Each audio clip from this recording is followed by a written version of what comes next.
سلام دوستان عزیز، به کانال من خوش اومدید. با آموزش کوتاه کردن لباس برای آستین و قد اون در خدمتتون هستم.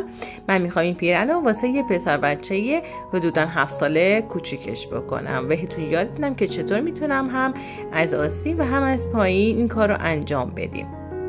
اول از همه لازمه که لباس پشت رو بشه و از قسمت پشت لباس شروع کنیم به اندازه زدن. اون قدری که میخوایم به جا دکمه ها هم دقت بکنید تا این خط رو همونجوری که میبینید مقداری که میخوام، مثلا 12 سانتو پله به پله میرم بالا و شروع میکنم به کوتاهی.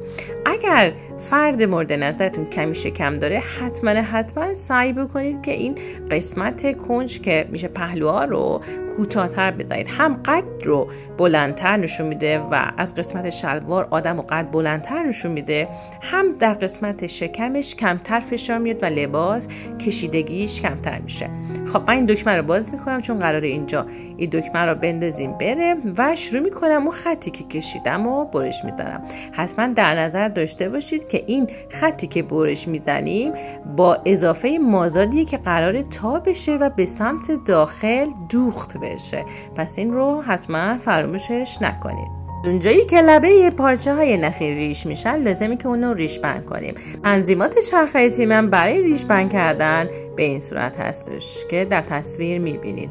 شروع میکنم میذارم دستگاه رو میارم پایین و شروع میکنم به بافت زیگزاگ زدن. یعنی حتما لازم نیست که شما تو خونه دستگاه مخصوص داشته باشید. برای دوخت ساده هم تنظیمات من به همین صورت هست. درجه 3 رو بیشتر من تمایل دارم چون اگر که اشتباه کنید شکافتن اون ساده تره تا وقتی که مثلا درجهش 2 باشه.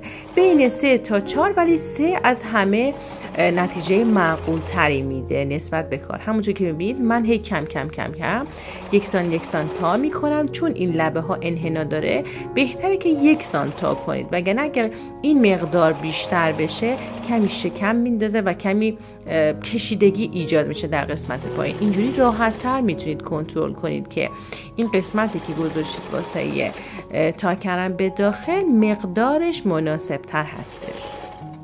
اگر به تازگی با کانال من آشنا شدید، من ملودی هستم و در زمینه‌های مختلف هنری فعالیت دارم. چنانچه به این محتوا علاقه دارید لطفاً کلید سابسکرایب یا مشترک شدن رو بزنید و زنگوله کنار رو فعال کنید تا هر زمان ویدیوی جدیدی گذاشتم از آن مطلع بشید. بعد از دوخت هر نوع درزی حتما کار رو اتو کنید چون کارتون شکل‌تر و زیباتر میشه و شیکی خودش رو اون موقع بهتر نشون میده. حتما سعی کنید با استفاده از بخار نسبت به نوع پارچتون اون رو اتو کنید. برای کوتاه کردن قد سراسیمون من شروع میکنم به شکافتن. ما باید این قسمت رو به طور کامل بشکافیم و جدا کنیم تا بتونیم تمام مراحلی که میخوایم رو اجرا کنیم. همونطور که در تصویر میبینید من شروع میکنم به شکافتن. یک خط رو و یک رج رو شکافتم و رج داخلی رو هم همینطور که یک دوخت مخفی از داخل داره اون رو هم میشکافم و کاملا این قسمت رو همونطور که میبینید با بشکاف ما جدا باید بکنیم.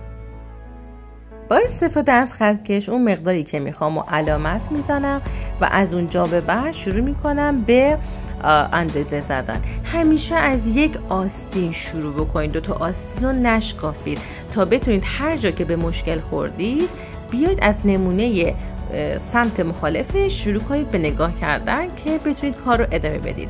این قسمت رو من جدا میکنم چون میخوام مقدار زیادی از این آستین رو کوتاه بکنم. همونطور که میبینید الان کار شکافته شد. من دقیقاً باید همچین چیزی رو بیام پایین پیاده سازی بکنم همونطور که میبینید، ولی من باید اینو از قسمت رو به انجامش بدم چون این قسمت پاکتی ها معمولاً از رو بهتر دوخته میشن. بعد از اندازه زدن مقداری که میخوایم مقداری هم باید در نظر بگیریم واسه زاپاس کارمون که دوخته میشه. خب من 2 طرف با سوزن فیکس میکنم که پارچه اصلا حرکت نکنه و کار از محکم کاری عیب نمیکنه و دقیقا میام همین خطی که این بالا هست برای این قسمت شروع میکنیم به شکافتن و شکل دقیقا همونی که اون بالا هست ما باید برش بزنیم. این مقدار رو اندازه میزنم، این تا اینجای کار هستش و شروع میکنیم به برش. من خودم برای اولین بار بود که همچین حرکتی زدم و به نظرم خیلی ساده بود. یعنی توی این مدت من هر چی که کوتاه کردم این کارو نکرده بودم. یعنی میخوام بهتون بگم به همین حد ساده است که منی که تا به حال این کارو نکردم اون کارو انجام دادم برای سرآستین ها. همیشه وقتی که چیزی رو میشکافید دقیق دقت کنید که این به کجا دوخته شده بود. دقیقاً میتونید همون رو پیاده سازی کنید و بدوزید. فقط کافیه کمی نگاه دقیق تری به مسائل و جزئیات داشته باشید. مثل جریان اینه که مثلا شما وقتی میخواید یه چیزی رو درست کنید یا یه قطعه رو اول میاد اونو باز میکنید بعد دوباره بتونید رو هم دیگه ببندیدش. اینم دقیقاً همین صورته.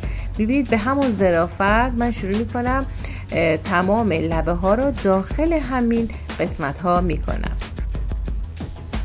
همیشه قبل از کوک زدن من از سوزن تنگرد استفاده میکنم که کار رو تو جای خودش فیکس بکنم و بعد از اون اقدام میکنم به کوک زدن تا مطمئن باشم که این کار اصلا زیر چرخ خیاطی حرکت نمیکنه. بعد از کوک زدن دوخت ساده‌مون رو همونطور که میبینید انجام دادم و کوکا رو من شروع میکنم بکشیدن. همونطور که میبینید من این قسمتم دقیقاً عین چیزی که شکافتم عین خودش من زوزنقه مانند دوخت زدم تا محکم باشه و از جای خودش حرکت نکنه. همونطور که میبینید یه سری پیلی هستش تو سرآستین، چون ما باید این مقدار رو جوری تا بکنیم و پیلی بدیم که اندازه این مچی دستمون بشه. پس دقیقاً به جهت مخالف نگاه میکنم و میام همون پیلیا رو تو این قسمت دستمون انجام میدم. اگر از محتوای ویدیوهای آموزشی من خوشتون اومد لطفاً کلید لایک رو بزنید و اونو با دوستانتون به اشتراک بگذارید، چون این کار کمک میکنه با انرژی بیشتری به کارم ادامه بدم و بتونم برای شما تولید محتوا بکنم.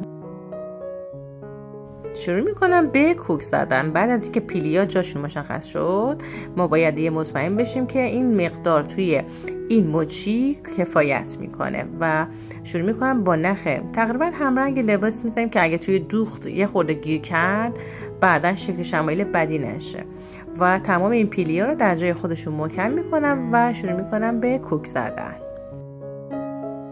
همونطور که میبینید کوکای من انجام شد و کار در جای خودش فیکس شده. حالا با استفاده از چرخ خیاطی و همون تنظیمات چرخ شماره 3 که بهتون گفتم شروع میکنم به انجام کار و فیکس کردن و دوختن کارمون و هر چقدر جلو میریم من شروع میکنم این سوزنا رو میکشم بیرون و دوختم رو به جلو ادامه میدم.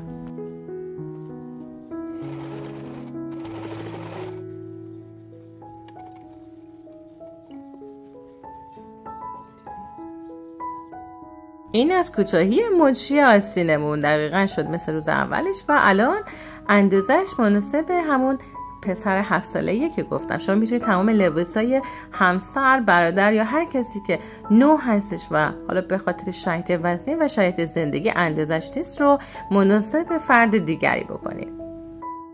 خب من فقط خواستم اینو آموزش بدم، ولی من قصدم این هستش که واسه این پسر بچه آستینا رو کوتاه بکنم، چون آستین کوتاه حس جوانتر و بهتری میده و زیاد مناسب نمیبینم که قد آستین برایشون بلند باشه. من شروع میکنم به اندازه زدن. در اینجا اون مقداری که مناسبه رو من با خطکش علامت میزنم و با استفاده از گونیا این زاویه رو 90 درجه میکشیم با استفاده از خط سرشانه به سمت پایین.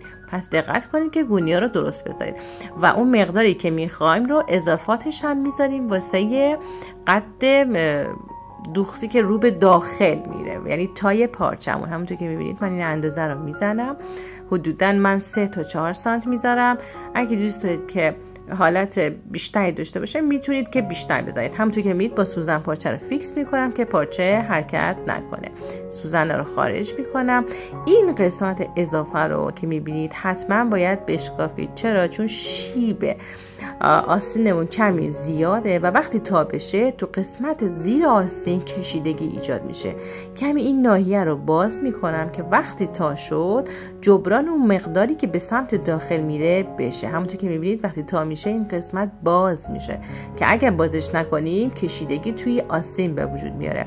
من ریش بند کردم طبق معمول و شروع میکنم از اون خطی که گذاشتم زاپاس من تا کردن و با سوزن تهگرد طبق معمول من اینا رو فیکس میکنم تا دورش مشخص بشه. سپس هم میتونید دستی هم میتونید مثل من با چرخ اونو بدوزید. بعد از هر دوختم همونطور که گفتم شروع میکنیم به اتو زدن. حالا ما اینجا میبینیم از قسمت زیر بغل مقداری زیاده. حالا اگه خواستیم از قسمت زیر بغل و پهلوها شروع کنیم به کاهش و همچنین از پهنای آستین، چون به هر حال این فرزند 7 سالمون لاغرتره، کوچیک‌تره و ابعاد کمتری داره، همونجور که میبینید من با استفاده از خطکش مشخص میکنم که میخوام چند سانت رو بیارم.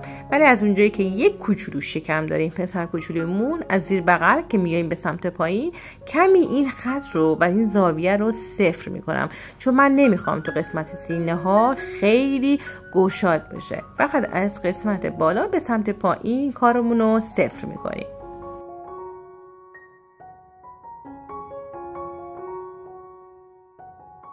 با سوزن تهگرد طبق معمول پارچه رو فیکس میکنیم و شروع میکنیم به شکافتن این درز، چون میخوام یه درز جدید داشته باشم و به خاطر که این دوختای صنعتی میشه گفت و بازاری یه خورده پیچیده هستن، من ترجیح میدم که کامل بازش بکنم، برش بدم تا بتونیم اون دوخت ساده ای که خودمون از پسش برمیاییم و انجام بدیم. همونطور که میبینید من دوخت رو انجام دادم به همین سادگی. حدودا 1 سانت گذاشتم، ریش بندم کردم که اینو قبل تر گفتم و این دوختمونه و لازمه که این خط رو اتو کنیم تا کارمون به پایان برسه. همونطور که میبینید این قسمت هم رفته رو به داخل و الان کار ما به اتمام رسیده. برای اتو کردن قسمت آستین یه حوله رو چند تا میزنم و لولش میکنم میذارم داخل تا بتونم به راحتی اونو اتو بکنمش و همینطور شروع میکنیم درزارم که گفتم حتما باز میکنیم و اتو میکنیم تا ظاهر لباس شکیلتر و زیباتر بشه. ممنونم که تا انتهای ویدیو همراه من بودید. امیدوارم در ویدیوهای بعدی شما رو ببینم. خدا نگهدار. Thanks for watching. I hope to see you in the next video. Love you. Bye bye.